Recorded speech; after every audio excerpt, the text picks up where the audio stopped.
So much media, so little time. Who keeps track of it all? That would be me. This is Bob Andelman, and this is a Mr. Media interview, broadcast and recorded live on blogtalkradio.com from the new media and baseball capital of the world, St. Petersburg, Florida. Rolling Stone magazine staff writer David Wild has harbored a secret man crush for decades. Today, he will come out of the closet and fess up he's in love with Neil Diamond. Wild testifies to this forbidden love in a new sort of biography. He is, I Say, How I Learned to Stop Worrying and Love Neil Diamond, which is, at times, as much about Wild as it is about Diamond. In fact, on the day of the book's publication, October 19, 2008, David blogged on the Huffington Post an essay titled, How You Can Heal Our Troubled Economy. Buy my book, bitches. And strangely, the Dow rose that day. David, welcome to Mr. Media. Thank you for giving me the credit for the economic return of our great nation. That's really that's all I can dream of. I believe a guy in our business deserves all the credit he can get. Thank you, sir. So, listen, what was bigger news at Rolling Stone magazine over the years? Was it publisher Jan Wenner coming out as gay, or was it your hetero man crush on Neil Diamond? I'm not answering that question, Mr. Media. I would like to stay in the media. So I would say though that the most shocking moment ever was the moment. It's my first year or two at Rolling Stone, and Jan did walk down the hall and say, "Anyone here know Neil Diamond? Anyone into Neil Diamond?" And I, being unaware that they would revoke my critical license, said, "Yeah, I love Neil Diamond." And he ended up sending me out to L.A. to interview him. That's 20 years ago when I believe I was 3 or 4 at the time.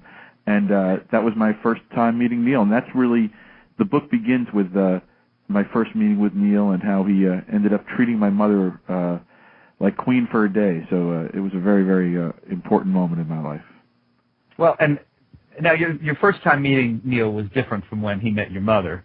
Yeah, the first time, it began with an interview in L.A., and I think it was literally one of the first times a member of the rock press had treated Neil with anything like respect, because, frankly, I go back and I read the story, and I'm proud of it. It was a good story. He gave me a great interview, but I think he was incredibly appreciative of the fact that someone took him seriously, which, frankly, 20 years later, thanks to the records he's done recently with Rick Rubin, he's begun to get the sort of serious artistic credit he deserves. Begun, not quite there yet, but that's why I wrote the book so that I can sort of seal the deal on the fact that, critics, a million rock critics could be wrong. Neil Diamond is a great artist and deserves to be acknowledged as so. It's funny. I'm having a little fun at your expense with the man crush business. Yeah, I noticed. I wanted to. I love Neil. I love Neil Diamond. I am not in love with Neil Diamond. I'm a happily married man, and I say so because my wife is in the next room right now. So yeah, I love the man. I love the music, but I love my wife more. Well, I think I was pretty clear that I did say that it was your hetero man crush on Neil. No, let's not give me too credit. I'm not saying I'm that butch. Listen. Yeah, in fact, especially with the title, He Is, I Say, I want to make it clear that I'm not as straight and butch and macho as the Hebrew hunk Neil Diamond, but I'm I try. Well, I not that there's anything wrong with that. Yeah. No. I've spent the last 25 years as a freelance writer doing a lot of different kind of stuff, and it was interesting to me a couple of years ago. This is what I equate to your Neil Diamond moment. Was that 25 years ago, or maybe it's 30 years, 25 years ago, I was the first reporter to take a serious look at a chain of restaurants that we all know now as Hooters, and the founders appreciated, all these years later, Ed Drofty, one of the founders, said to me, "You know why I keep talking to you?" I said, "No, why?" He says, "Because you were the first guy who took us seriously and treated us like a business instead of like a strip bar." Throughout my career, I've had the same thing happen where there have been a number of artists, and major artists like Neil, like Paul McCartney, like Barry Manilow, like I could name a few others who literally, they just so like when someone talks to them as an artist, as a singer-songwriter, and actually takes the time to listen, because there is a world of rock critics who dismiss anyone who sells that well right out of hand. And I just have always, I've never had a problem with, since I love pop music, I don't mind when it's actually popular. Now, are there other artists that you've felt this way about? Kind of. Well, I mean, Neil is a very special artist, but listen, I would say there's about 5 or 6 artists who made me fall in love with music, and those are the people to whom I'm, in debt. The Beatles, I got to know Paul and Ringo quite well, and, they're people who changed my lives, but they changed everyone's lives. I got to know Bob Dylan just a little bit, and he's an artist who changed my life. But no, there's not that many. Neil was the guy. Neil Diamond was the artist that I was breastfed on Neil. I mean, my mom played him on carpools on 8-track tape, and that really is the moment of, you only get that sort of original sin once. It's like that moment when you realize, man, I love songs. And those simple songs, I think it's genetic, because my kids, I have 2 boys, 9 and 11, and when they were born, I would, in the hospital, try to sing them a Beatles song or a Dylan song, and Dylan scared them, maybe because I do a very good Dylan imitation. But when I sang Songs on Blue seems to work with newborns. So I think, those kids have good taste. So you're not secretly jonesing for Eddie Rabbitt music or anything like that? No, that's definitely not an obsession. Yeah. With all due respect to the late great Eddie Rabbitt, I do love A Rainy Night, but not that much. Oh, I knew that was coming. I saw that coming. Yeah. Okay. Well, listen, I know we've got people. Excuse me. We have a live web chat that accompanies these interviews, and I can see there are people filtering in there. So before I go any further, I want to make sure that everyone knows we are welcoming phone calls. The number to call is 646-595-3135. That's only if you're listening to us live today. I think it's November 19th. Would love to have your calls if you've got a question for David Wild, the author of He Is, I Say, How I Learned to Stop Worrying. Can I say one thing? Yes. I love my imaginary fan base, and if any of them are listening, in any other, if they're not in Florida, if they're online in any way, I am in New York, I'm in L.A. doing a big book signing at Book Soup in L.A. tonight at 7 p.m., so anybody listening on any kind of device is more than welcome, and there will be a very special guest who's not Neil Diamond, I believe, so please come by. That's all. You don't want to tell us who the special guest is? I don't, no, because in case he doesn't show up. But I have twisted the arm of one of my favorite singers to sing a Neil song. We'll see if he, gets diverted by a supermodel. That's always the danger with rock stars. They could always see a supermodel on the way, and they won't show up since I'm not paying them at all. All right. So you're at a Book Soup tonight in L.A. Yeah, it's sort of the groovy bookstore on the Sunset Strip, and they had to really go rather lowbrow to have me on their marquee. So I want to draw a crowd. All right. Well, we got the word out, and this is I may be in Florida, but this show is heard around the world. I listen to your show. I podcast. I'm well aware of Mr. Media. As every good American should be. Oh man! Oh boy! You are truly the Obama of podcasting. Yes, you can. Oh God! I feel the need to let the air out of the tires a little bit. I don't know. Yes. Okay. Tell us a little bit about your first encounter with Neil. You met him at his office, I think, in L.A. Not a fancy situation, not like backstage or anything, right? Well, no, it was pretty fancy because at that point he had it wasn't fancy for me because I didn't drive yet. I was like a 27-year-old non-driving New Yorker. I had to walk from the Sunset Marquee to his office, which was a different location then. It was on a street called Melrose Place, which is not, in fact, the big Melrose that everyone knows, but a tiny little side street. And he used to have this, it looked like the Four Seasons, his office. It had, like, great big couches and a piano. It looked like an album cover shoot. And I walked in the door, and we spent, like, 2 days talking through his whole life. And I think he really actually enjoyed it because, again, it's like he, at that point, this was 88, so he was, a huge live draw, but he wasn't at the height of his record career, and I think he was just sort of enjoyed the idea of going through his career and discussing it with someone who knew it, because it's like he's almost been a silent, the sort of silent majority superstar where the media didn't really give him the respect, but the people always have. I mean, he's the only guy I can think of who could sell out arenas and stadiums around the world for the last, decade after decade. There aren't many people like that. In fact, there may not be any. Springsteen now, I think, is a guy who can play any size room he wants anytime, but really Neil's unique in that way. And what were you expecting when you walked in, and what did you get? What was the difference between perception and reality? As I think the commercials for Rolling Stone, I think. Yes, those famous ads. Yeah, well, the perception is that he would be walked out, with a spotlight on him in a shiny shirt that would be, the critics would say were sequins, but Neil would make sure that you understood that they've never been sequins. They, in fact, have been glass beads. That's a very important distinction in the world of Neil. As his fans, he has a fan site called I said, a fan of Neil Diamond, which I love, and the community there is amazing. And the people will discuss these issues at great length, and I feel I've joined this community because I'm a man who cares too much about Neil Diamond. There's actually a support group, I believe. But I thought he would have one of those shiny shirts on and maybe a mic and, do some moves. And in fact, if you hang with Neil Diamond, and I've been lucky to do it, a fair amount, he walks out, when he's not on stage in jeans and a T-shirt, unshaven, and he looks pretty rock and roll. He looks more like a member of the Strokes than, the guy on the stage. And I've always said, and thought, God, he should just walk out like that. That's, that looks much cooler to sort of my generation.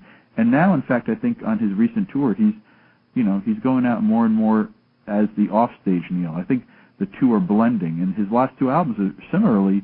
They're just, much more personal, direct. There's less of that glitz that people have given him a hard time for, but that comes from a really good place because, I've asked him many times about those shirts and the outfits, and he said, I always wanted to, my fans pay a lot of money. I want them to be able to know where I am on stage. It's not about me, it's about them. And people don't get that. I think, you're talking about a guy who grew up in a family store in Brooklyn and Coney Island, and I think he is very much aware of keeping the customers satisfied, and that's maybe why they turn up year after year. Keep the customers satisfied. That'd be a great line for a song. Yeah, I think another guy from the neighborhood got that. I think a Forest Hills kid named Paul Simon might have gotten that line first. How many times have you actually met with him over the years, and when was the last time? A number of times. I've worked with him. I've written a lot of liner notes for him, which are the essays on albums for people who don't know liner notes. I did his box set with him. Worked on in my lifetime a great box set. I worked on that with him. I produced at their request. I produced his Behind the Music episode, and we spent a great deal of time doing that. And he couldn't have been more generous. And the book sort of began actually earlier this year when I was asked by Team Diamond to do some more liner notes, and I wrote 6,000 words during 1 week. It was right at the end of the writer's strike. I'm mainly a TV writer at this point. I write for Rolling Stone still, but I mainly write the Grammys and all sorts of event shows. I write the scripts for those. And during the writer's strike, I had a few weeks off because we were picketing, and I wrote these 6,000 words of liner notes, and then my wife could confirm this. I woke up on a Sunday having written all those words, and I wrote the first chapter of the book in about an hour as a memory for fun. And I don't really write for fun. I write for money at this point. And by coincidence, I talked to a publisher, and they said they read it and they loved it, and they said, "Why don't you do a book like that?" And I said, "I will do this book if I can have it out for Hanukkah." That was my mission. Is that I just felt like I wanted to end the year on a more positive note than it began with the writer's strike, and that's the history of this book. So yes, as you mentioned, and I think it's good to know, this is not like your standard biography. It tells the story of Neil's career from the beginning to the end, but it's a very personal kind of salute. Judd Apatow, the great filmmaker and comic genius, his blurb on the book in the back explains it very well. He goes, This is a book about two people David Wilde really loves, Neil Diamond and David Wilde. It reminded me of one of my favorite authors, Nick Tosh's, who wrote maybe you know this, in the acknowledgments to one of his books, which it may have been the Untold Heroes of Rock and Roll. I think that was close to the title, where at the end he's acknowledging all the people. He says, most of all, I'd like to acknowledge myself, without whom this book would not have been possible. Yes. Yeah, I have no trouble. I've been acknowledging myself for years. Now, here's the thing I was curious about. Reading the book, you refer back to interviews you've done with him, work you've done with him. Did he participate in the actual production of this book? Did you talk to him? Did you correspond with him at all for this book? Yeah, the history. It's a good question. The history is that as soon as the publisher said we want to do a book, I wrote to Neil and his manager, and I said, here's the deal. I want you to do your book someday. I want to do my book right now. They've asked me to do this. I don't want you. I'm not going to. I basically said, this is my book. I want to make sure it's okay with you. I want your blessing. And it was like, yeah. I asked him basically to do the brucha in Hebrew terms over my book. And he actually went really further than this. And I don't want to speak for him in any way because I don't think that's right because, again, it's my book. It's not his. But, like, for instance, you'll notice I have lyrics to his songs in the book. And I frankly couldn't have afforded them in my advance. And he was just, as always, as the first chapter with my mother attests, he really is a generous man, and he's been nothing but supportive of me. And he couldn't have been more generous, even allowing me to use his words in my book. So he's been great. And you know what? I just got asked in England, where this book is for some reason just coming out, and the media is going crazy and asking me to do a million things. They just asked me to write a story about how you should meet your heroes, and to me, my experience with Neil is proof that you should. If you get the chance, even if someone let you down, sometimes you'll meet someone like Neil who just is everything you want him to be, and he's been great to me. So it kind of went like Baruch atah Adonai Eloheinu melech haolam borei pri hawild? You know what? I only wish that would sort of take hold. I would be if people would say that, I would be in temple a lot more. That's 35-year-old knowledge coming to the front there. I don't know. I haven't used it's so funny. Yeah, it's so funny. I'm actually yesterday I spent the whole day with Yusef Islam, the artist formerly known as Cat Stevens, shooting a TV show, and I know Yusef very well, and I thought of inviting him to my book signing tonight, and then I realized, you know what, the word Jew is about 50 of the first 100 words in this book, so I'm going to lay low on that, and not, this book, Jackie Mason might say this book is too Jewish, as I discovered recently when I did some, when I did a book signing in the American South, I realized I got to stop reading. Believe me, mainly it's about Neil, but the parts about me are, frankly obnoxious. If you think I'm obnoxious on this phone call, wait till you read the book. It is a little Jewish. Hey, now I say that's charming. You say it's anti-Semitic, and frankly, oh, great! Well, I think I'm going to start protesting the show as I'm on it. Oh my God! I happen to know that the original name of your show was Mr. Media Berg, and you changed it to try to pass, and I think that's wrong. Yes, it's been it's true. It's true. I've been trying to pass as anything but for years. Yeah, going with that waspy Mr. Media, just it's the way it was. It's the Clark Kent. Monica in the web chat has a question for you. She says, so this would be a prequel to Neil Diamond's biography, Neil According to David, but she says, would asking you for your top 5 songs from Neil be appropriate? Absolutely. You know what, and Monica, I appreciate your asking because I'm just going through, for this event tonight, I decided to make a little playlist of today's favorites, and they change every day.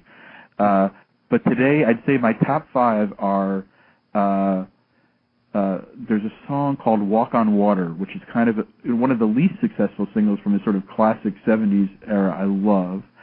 I'd say a song called Captain Sunshine, another kind of obscure one. And then I've got to go for Holly Holy, which is as close to, that is what I call great Jewish gospel. It's like it's black and Jewish, and it's sexy and it's spiritual. So I love that. That's 3, right? I need 2 more. I'm going to go with And the Grass Won't Pay No Mind, which is one of the sexiest love songs. I think that's been sung by everyone from, I believe, Elvis to Bono in different forms. And then we got one more, and I'm going to go with Crunchy Granola Sweet, which is only because I haven't had breakfast yet. So those would be my 5 right now. But once I eat, it might go to Cherry Cherry or some other food-related item. I'm wondering if I could come up with 5. She didn't ask me, and nobody cares for my thought, but I care, Bob. I would go with Thank the Lord for the Nighttime. That's on there. That's good. Girl, You'll Be a Woman Soon. Right. I'm a Believer, which he wrote for the Monkees. Holly Holy, and let's see. Maybe I Got the Feeling. Maybe that's a great choice. I hadn't thought of that one today, but that's a good one. All right. See, that's the danger, folks, if you ask on the show, which the show, of course, is as much about me as about my guests, just like David and Neil. You're going to get what I think. That's the fallback position. Let me give out the phone number. I don't think I did that before, and I want to encourage people to call.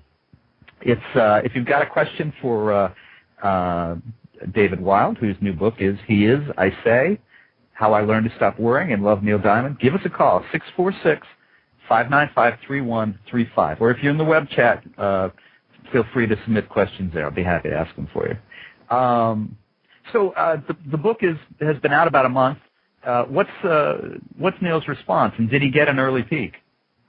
Yeah, no, I mean, I don't. Again, I'm trying to be careful because, especially because he isn't profiting it from it. Only me. But what I did was no one's asked. I guess I hadn't thought not to tell you, so I'll tell you the truth. When I wrote the first chapter, I sent it to him. I said, "This is the tone. I got nothing to hide from you," because I did send him the book, and I said, it wasn't like you edited it. Just here's what it is. And he's been unbelievably fair, supportive, and understanding. And it's not his book. It's not even really a biography. It's one of the funny things is I'm so amazed, like when you get reviews that understand what it is, because there were times when I showed it to my wife, and she went, "I really like this, but this is unique, and this really isn't done." And but she said it's the best thing you've done. I really like it. And then to have a couple, I had one critic who definitely did not like it, but in general, the reviews and the response has been really positive, and frankly, I'm surprised because even, I'm pretty sure my wife doesn't care about my life story, but what my intention was really different than that. My intention was that most music biographies, I think obviously you're a big pop culture fan. I don't think most biographies get the sort of passion that we have for music and the way that the music we love becomes very personally important to us. And, I didn't want to write an encyclopedia entry about Neil. I wanted to write about what it is to be a fan of someone and how music can be a part of your life. So I would say the book's 2/3 about Neil and 1/3 about me, which, and I basically initially apologize for the parts about me, but then I get response from people saying, "No, we like you," and that's not from my wife, but other people seem to like me. See, if I had written that, my wife would have said, "You're an idiot." She said that too, but not about the book. Yeah. Oh, okay. Well, yeah. I was going to say, which is why my wife no longer copy edits my books. Yeah. Earlier you started talking about the story that does open the book, which is about taking your mother backstage to meet Neil. Was it a bigger moment for you to be able to introduce your mother to Neil, or for your mother to meet Neil?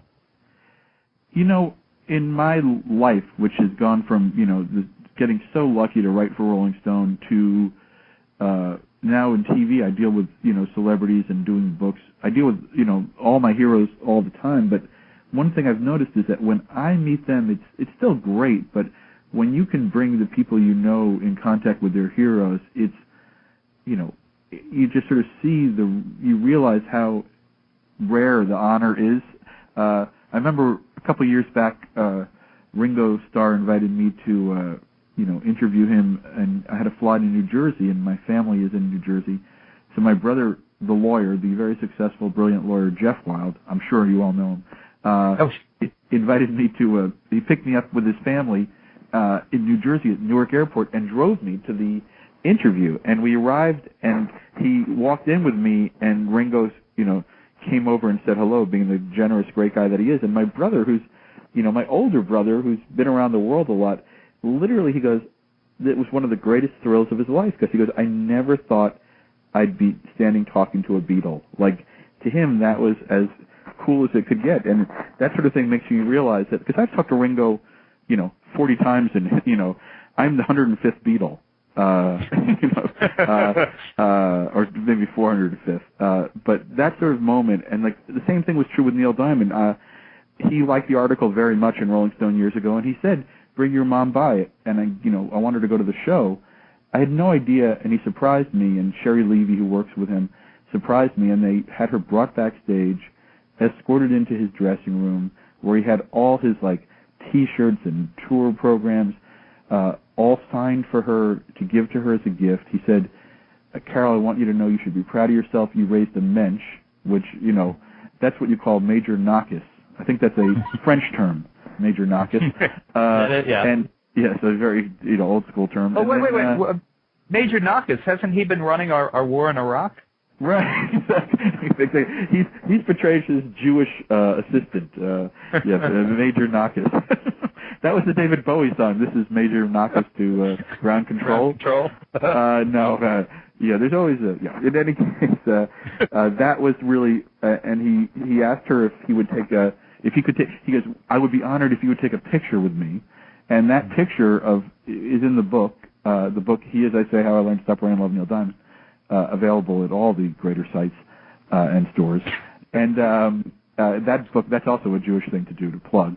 And that picture is on her bedside table for the last 20 years. And literally the only time it ever left her bedside table was when I convinced her to send it to the publisher for a day so they could put it in the book. That's really, and that, listen, I'm jaded, and frankly, I'm jaded and balding. That would be that's my email, jaded and balding, and balding, and but for me, that moment I'll never forget, and that was the spark of the book. I just wanted to write that memory, and doing that memory really led to the whole context of what the book is.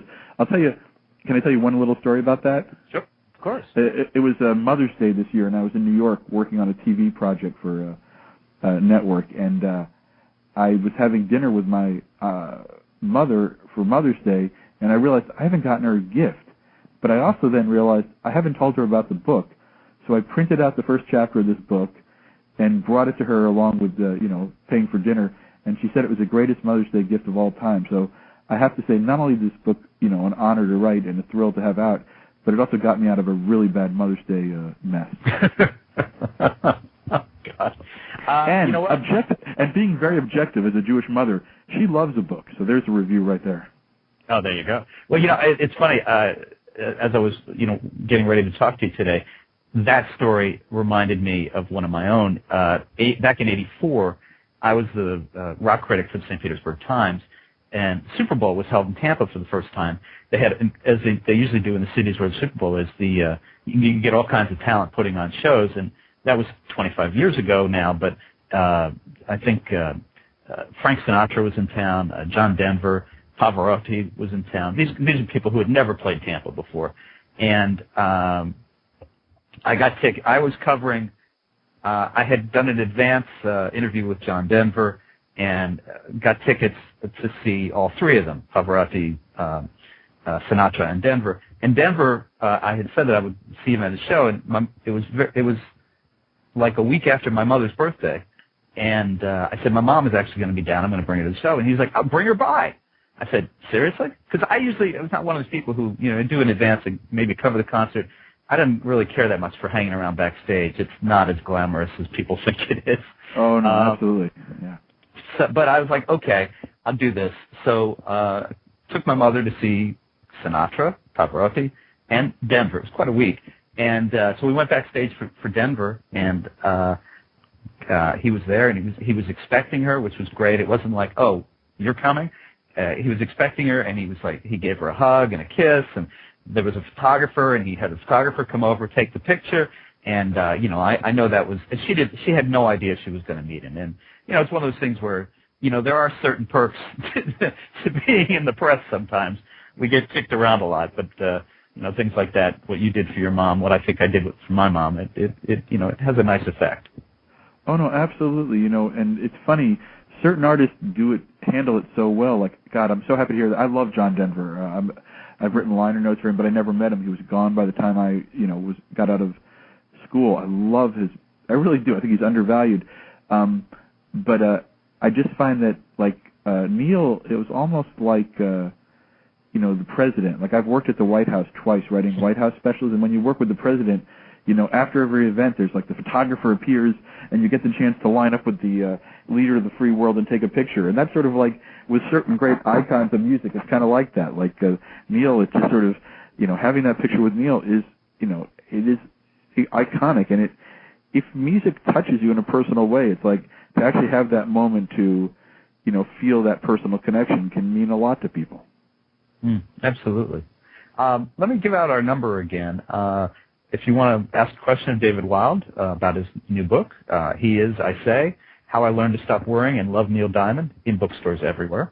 Give us a call, 646-595-3135. Let's see, someone just wrote in here in the web chat, our moms are proud of us. I love John Denver, too. I was heartbroken when he died. I have all his albums, and I love Neil Diamond. Saw them both in concert. Speaking of concert, I want to ask you about this. Do you prefer Neil's work recorded or in concert? Is there a difference for you? Yeah, that's an interesting question because I think I may be more of a fan of the recorded Neil. I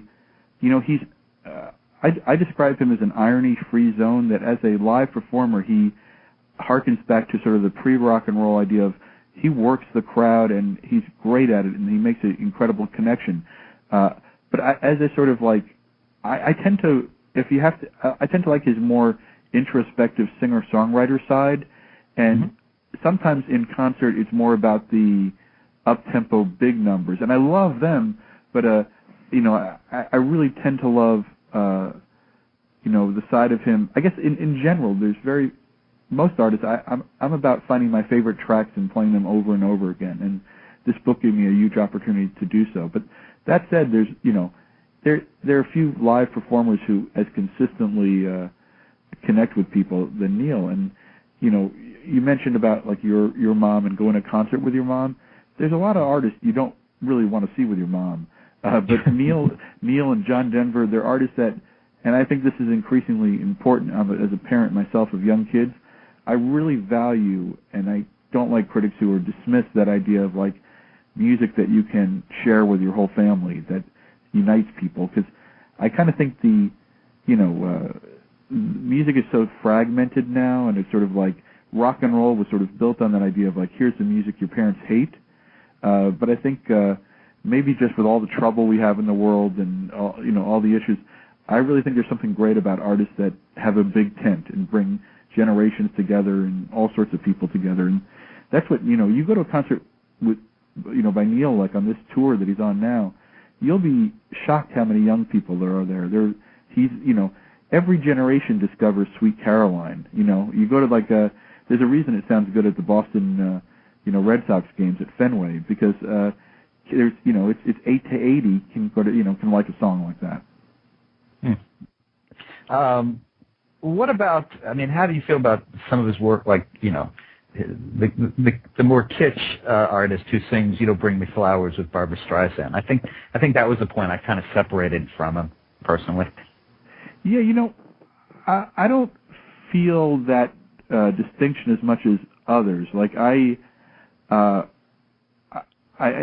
like I said about irony, it's sort of like, I think that's one of the things that sometimes Neil gets hit hard on, is that when he writes a love song, it is not at all ironic. He goes for the jugular.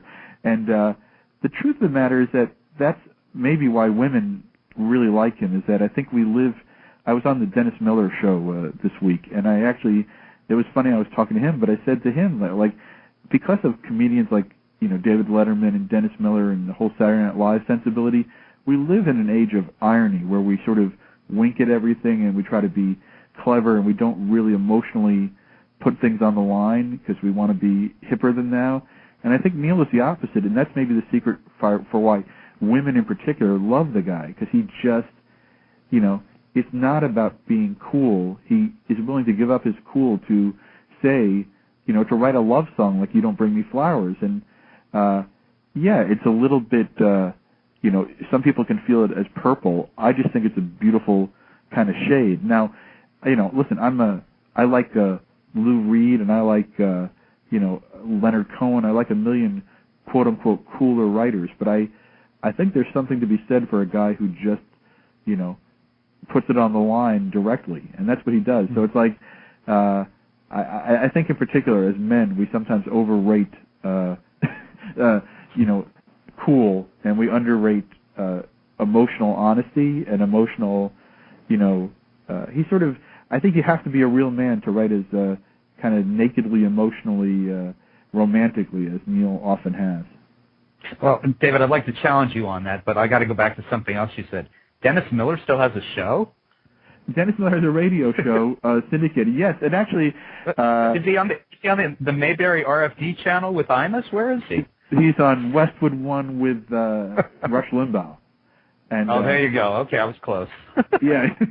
No, Mr. Media, let's not. Especially since you let me promote my book shamelessly, I will not have you besmirch the name of Dennis Miller. When Dennis changed sides for me, it was about the same as when Neil Diamond started singing You Don't Bring Me Flowers. It was like, okay, jump the shark, move on. Listen, I respect your right to be a commie who associates with Bill Ayers and known terrorists. Mr. Media, I think you should come away from the known terrorist and come back to the dark side with me. Yes, and let me add that Bill Ayers appreciates being made relative 40 years later. Yes, exactly. And thank you, conservatives, for doing that.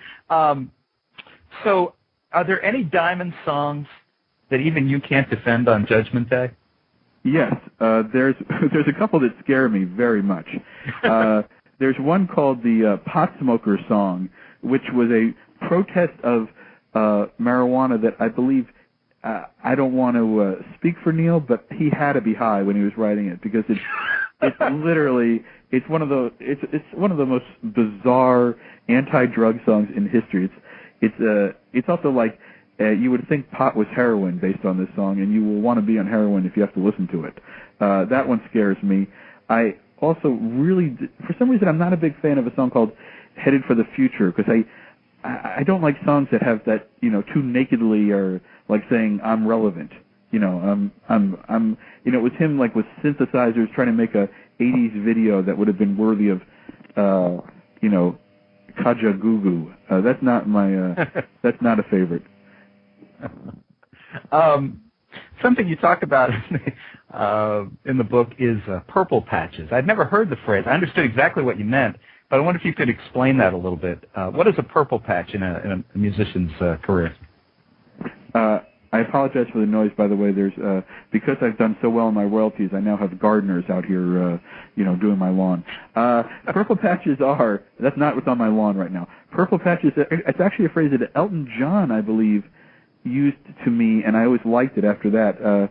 It's when an artist has a run artistically, creatively, where they just have like, I think 2 or 3 or 4 records in a row that are just magnificent. It's just your golden age. And some artists get a few purple patches. Elton told me, and I call him Elton because I know him barely at all. Elton told me, you're lucky if you get one, and some of the greats get a couple. So yeah, that's what a purple patch is. I think you, let me see, you refer here to Frank Sinatra's early years with Reprise, Ray Charles' entire tenure on Atlantic Records, the Beatles during Rubber Soul and Revolver. I don't know about this. Every single note Bob Dylan recorded in the 60s, and all the way down more recently to The Clash on London Calling, absolutely. Nirvana from Nevermind through Kurt Cobain's death. I thought that was interesting. You always think about, and certainly I've interviewed enough of these guys over the years, that they certainly have these periods where they're just hitting it every single time out of the park, and then something happens. But do you think that was more a product of the rock album era as opposed to today? It seems less likely to happen today. I think it's a really good point, Mr. Media. I think that the answer is really about how the business has changed, because when I looked at it, one of the things I realized is artists had these purple patches more when they would do an album a year or even 2 albums a year. Now Prince is like the last artist to really do that, and he actually, I think, had to fight his record company who wanted less music.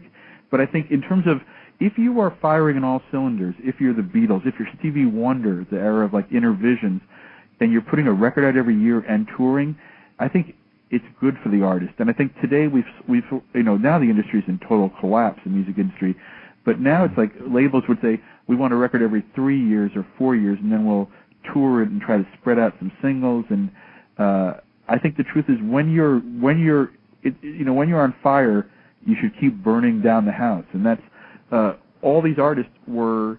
All of the artists we're talking about had these patches when they were working at a fast and furious rate. Neil Diamond in the Bang era was just single after single. You mentioned a few on your list of favorites. Those records were just coming out. They were not labored over. They were like, go in, cut it, write another one. I mean, when he then went to Uni Records, which was part of MCA, there's stories about like he would be cutting 3 or 4 tracks a day at like Memphis in American recordings, and he literally would just like be in the hotel room trying to knock one out and write like Sweet Caroline. It's like these songs were not labored over, and I think part of the problem with music today, and there's a lot of problems with music today, is that it's become that sort of idea of getting in your moment and really just pushing yourself. People don't get albums to make albums often enough. I'm a big Springsteen guy, and I was thinking about this purple patch idea. And during the 70s, mid to late 70s, early 80s, when he was about as in the groove as he could possibly be. Groove may not be the right term for. No, that's a great word. That's actually a better phrase than anything I just rambled on about. Yeah, about when you're in the groove. Well, but he wasn't putting out albums every year. Like 2, 3, 4 years would pass. Now it seems like he's getting them out every 9 months. I see he's got another one coming out in January. And I'm thinking, is he making up for lost time? Is he just throwing I don't think he's throwing shit at the wall, waiting to see if it sticks. Because I've actually been more impressed with his more recent work than I even had been with the earlier stuff. But I wonder what changed in his mind to suddenly release so much material at this point in life. I actually think it's funny is that he's gone opposite of everyone else, and I think there were reasons originally for that, because it's like he was working very quickly early on, and then he got into his legal sort of troubles with management and Mike Appel and all that, and around the time of Born to Run, he was sort of barred from putting music out. But then I think he has always recorded constantly and as that sort of great box set tracks shows, there were like tons of albums that never came out. But now he seems to have opened the floodgates, and it's been great for him. I agree. I feel like my favorite Springsteen since that first golden age, I love Tunnel of Love, but I feel like right now he's back on fire, and I agree. I think I think as the record industry has begun to break down, he's just putting it out there, and as a fan, I'm from Jersey, so he's very important in my life. This would be a good point to probably bring up another book that you did, which was you did a book with Taylor Hicks, I believe. Oh no, it would be a terrible point to bring. You know what? Here's the story of that book. And Taylor, a very nice guy. If you're listening, Taylor, how the hell are you? the truth of the matter is I got a phone call. I was in Hawaii with my family on vacation. I got a call from his then management firm, and they said, we want you to write, Taylor Hicks would like you to write his book, his autobiography. I was like, I've never seen American Idol. I don't like American Idol. I don't want to know anything about American Idol. They said, we think we can get X amount of dollars in it for an advance. I went, hold on, let me get David. And so there are labors of love, like my current book, and there are labors. Yeah. And I believe the Taylor Hicks book is much like, have you read Finnegan's Wake? It's been years, but yeah. It's like that. It's like that, but with more Taylor Hicks. Gosh. Well, there are things. Listen, I'll be the last to give you a hard time about that. I make my living as a co-author for books, so I know there's some books we take because the price is right, and there's some books we take because it's going to be something we're going to be very proud of. And yeah, Taylor sounds like a nice guy. He was a nice guy. He was a good guy, and that's all I can say. Is he definitely got me into the world of American Idol, which, having never watched the show, it was interesting to sort of try to catch up a little bit. And I actually go back. I interviewed Paula Abdul years ago, so it was nice to catch up with Paula at least. And what can I say about Taylor Hicks that he hasn't already said in the book? Now, judging from your back catalog of book titles, you also seem to have a bit of a thing for the Old Friends series. How did that become a series of books? What happened was I did the Rolling Stone cover story on Friends during the end of the first season, and the cast really liked it, and it was like, and the Bright Kaufman Crane, the producers, really liked it, and when they basically Warner Brothers said, you have to do a book, and they were like, well, we'll only do a book if this guy David Wilde writes it. So I wrote that first Friends book in about, I think, an hour and a half. It might have been an hour 40. And it was just trying to get it out for Christmas after the first season, and it was a smash. Not anything. I don't think it was really my fan base. I think it might have had to do with the show. So there the Gardners are. They're lining up to buy more books. It's really nice. And so they loved the. They basically forced me to write the first book, and it was a thrill because it became this huge hit. Then at the end of the show, I was the only writer the cast would agree on, and the cast, and if you might remember, they negotiated very well, and they sort of got a lot of control by the end, and the cast said, we'll only do the book, we'll only talk to David Wilde. Thank God for them, because then I did a coffee table book at the end of the series, caught up with the cast and interviewed them all again, and Oprah held it up, which to a book author is sort of like, that's a religious moment when Oprah says, buy this book, and the Pavlovian response kicks in all around the world.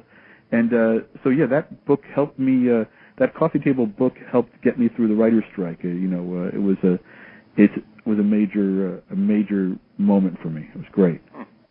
Do you have anything else book-wise in the offering, or are you focusing on TV at the moment? I had actually a couple little offers in the last week or two to do different kinds of books, and I have been approached, or I've been asked a lot about whether this Neil Diamond book, He Is, I Say, How I Learned to Stop Worrying and Love Neil Diamond, available at theaters near you. Yeah, it's actually available at movie theaters. You can get popcorn and a Neil Diamond book by a Jewish guy from New Jersey. I'll have the M&Ms and the Jewish book about Neil Diamond. But in any case, a lot of people have been asking me if this could become a series of books now where basically I tell my life story through the artist I love, so that I could imagine doing, one about the Beatles, one about Frank Sinatra, one about, some of the people I've had different dealings with, and basically making it. I'm well aware that no one cares about my life story. Possible exception of Mr. Media, Berg. Possible. We're right on the border right now. Yeah, exactly. We're at the verge of offending even you. But Dennis Miller might care. The man you so brutally attacked earlier today. Dennis has to care. Dennis has no country. Yeah, exactly. So, there's nothing set yet. I need to get through this Hanukkah season and sell a few books, and then I'll decide. Interesting. Okay. But usually, for the most part, I'm busy. I'm writing I was shooting a series the last week with Chris Isaac, which is interview music series coming on A&E Bio Channel. I just wrote the CMAs, which are the big country awards that were in Nashville last week. I'm doing the Grammy nomination special in a week. I'm doing a tribute to Sam Jackson then a week after that. I'm doing the People's Choice Awards after that, and then the Grammys after that. So books are these projects that I squeeze into fewer and fewer hours, but I love doing it because I just find books have a permanence that, you write a TV show and it sort of, you get that credit that people can barely see. But a book is just, there's something, I grew up, I used to know how to read, and it was, so it's nice to write a book. Well, your career sounds like it's doing pretty well. I think I want to stay by your elbow and catch your cast off. Nice job. That's unfortunately I have very ugly elbows, so you might not want to.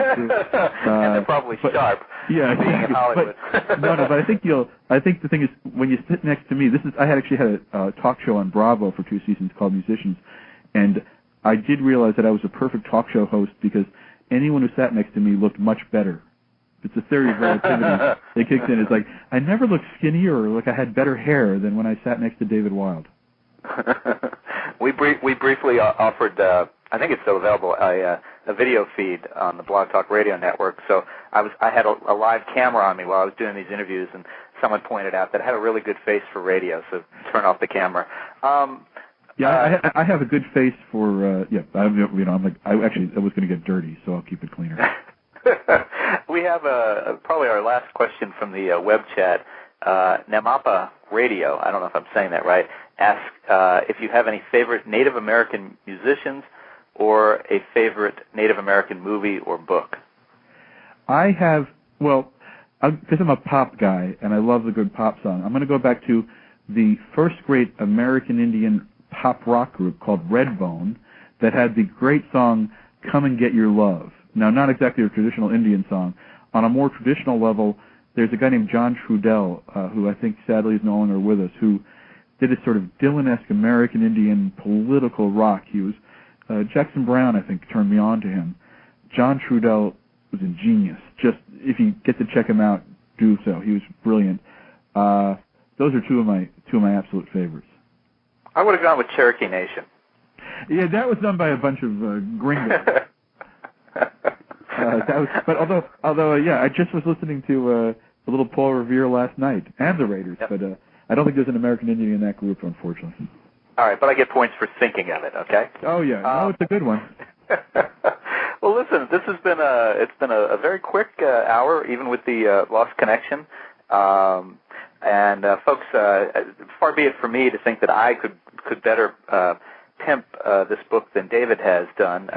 Apparently, it's now available at movie theaters. So, but you can find his book, David Wilde's new book. He is, I Say, How I Learned to Stop Worrying and Love Neil Diamond, at your local bookstore or his local bookstore. Maybe you want to drop by his house, pick it up, or you can order it online at Amazon.com or MrMedia.com. And I will remind you that he is tonight live. That's November 19th. At Book Soup in Los Angeles. If you can get over there, tell him you heard him on Mr. Media. He's signing books, and he's promising some kind of special guest, but he's afraid to tell us who it's going to be just in case. So check that out. It won't be me. Don't worry, I won't sing. Thank goodness for that, folks. Yes. David, it was a great hour. I'd love to have you come back sometime. We can talk maybe about writing for some of the award shows. I think there's probably a lot of other ground. Maybe we can talk a little more about Jan, whatever it is. But I appreciate your time, and it was a great hour. Thank you very much. I look forward to it. Thanks so much for having me on. All right. Continued good luck. Bye-bye. All right. Bye-bye. And, folks, for dozens more celebrity and media newsmaker interviews, surf over to our main website.